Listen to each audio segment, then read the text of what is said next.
is Madeline Goltz. I am a sophomore HOSA member from Stony Creek High School in Rochester Hills, Michigan. I will be demonstrating the skill of neonatal intubation. Intubation is considered an essential skill that must be mastered for a neonatal nurse practitioner to be fully effective in their role. Neonatal intubation is performed in order to establish access to an infant's airway via an endotracheal tube.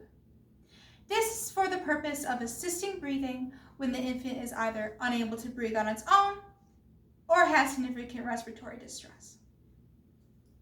Conditions that may require intubation include respiratory failure, cardiopulmonary resuscitation, CPR, airway protection in neurologically compromised patients, airway obstruction, or apnea. Prior to the intubation, all needed equipment should be assembled and ready for use. The equipment needed for this procedure include laryngoscope handle, blade, and that equipment can be used for easier view of our airway, tape, and our securement device can be used for the securement of our ET tube. Our ambu bag will allow us to breathe for our patient, our ET tube itself, and our stylet. Our stylet will allow our ET tube to be more firm while we are inserting it. Now, if we were in a clinical setting, we'd also have a CO2 detector and suction. Now, before we start our actual procedure, we're going to have to decide our ET tube sizing. So if your baby is over 3,000 grams, like our baby is today, or 3 kilograms, then we need a 4.0 millimeter ET tube, which we have here as shown. Now that we know our ET tube sizing, let's look at our ET tube placement. Now in emergency situations, a good rule of thumb is our 1, 2, 3, 7, 8, 9 rule. Meaning if you have a 1 kilogram baby, placement of 7 centimeters down the trachea should be about good. 2 kilograms, 8 centimeters, 3 kilograms, 9 centimeters. Now our baby today weighs a little bit more of that at 4 kilograms, meaning we're going to place it down about 10 centimeters. Now before we start our procedure, we should look a little bit more at the anatomy of our airway. Here you can see our epiglottis, our vocal cords, which are the white partitions right here.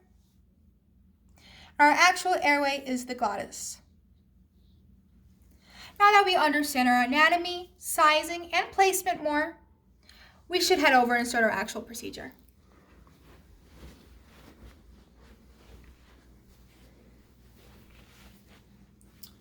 Going to grab our ET tube, pull back packaging, keep this end in the packaging to help with sterilization.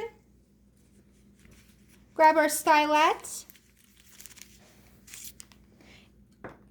insert into ET tube to about there. If it comes out the end, you could run into issues with puncturing the surrounding tissue. Now before we do anything else, we're going to want to bend our ET tube for easier insertion. Once we have our desired shape and placement, we're going to bend off for easier extraction later.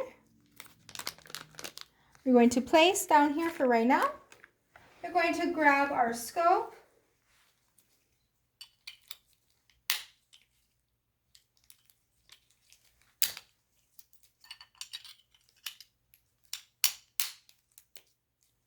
To check if it's working, we should shine it against our hand, which you can see it's working here. Then I'm going to grab our baby's head, tilt her towards me more, insert our scope, pull back. I can see our vocal cords and our glottis. I'm going to insert our ET tube.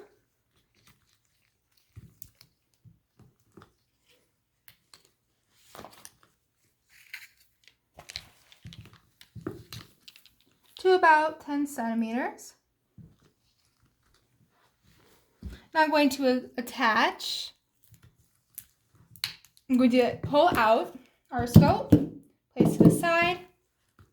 Once I'm confident with placement, I'm going to pull out our stylet. And I'm going to attach our bag. And now that we can see we are happy with our placement, you can see that our patient's chest is rising. Now, to see if we placed it correctly, we could listen to the breathing. And if breathing is about equal on both sides, that means we have not placed it too far down, and one air side is not more inflated than the other. Okay. Now, you're going to grab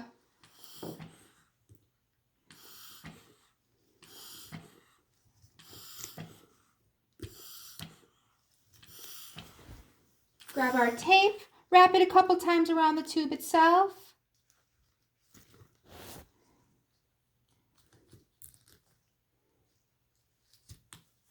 Stabilize it. Okay. All right.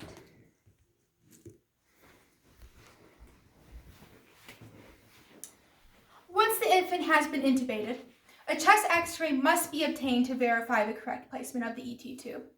It is imperative that the ET tube is in correct placement. As you can see in these x-rays, there are significant consequences to the tube if the tube is not positioned correctly.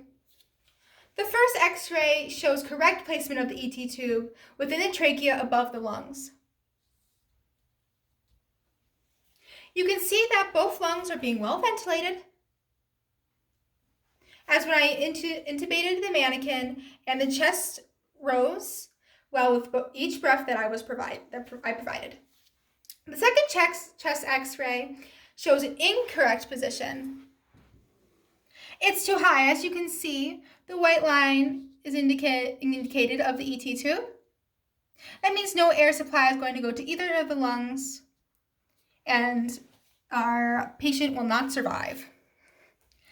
Now, on the opposite end of the spectrum, if your tube is too low in the right lung, as you can see by this white line again, your right lung will become distended and your left lung will collapse. Now let's say that your tube is in the esophagus all the way down to the stomach. Your stomach will rupture due to overexposure to air, and as you can see, the way is going all the way down to the stomach. As you can see, intubation is a life-saving procedure for many infants, whether it is used in assisting of breathing of a fragile premature infant or providing a life-saving role in CPR. Intubation is one of the most important procedures in neonatal nurse practitioner skill set. Thank you for your time.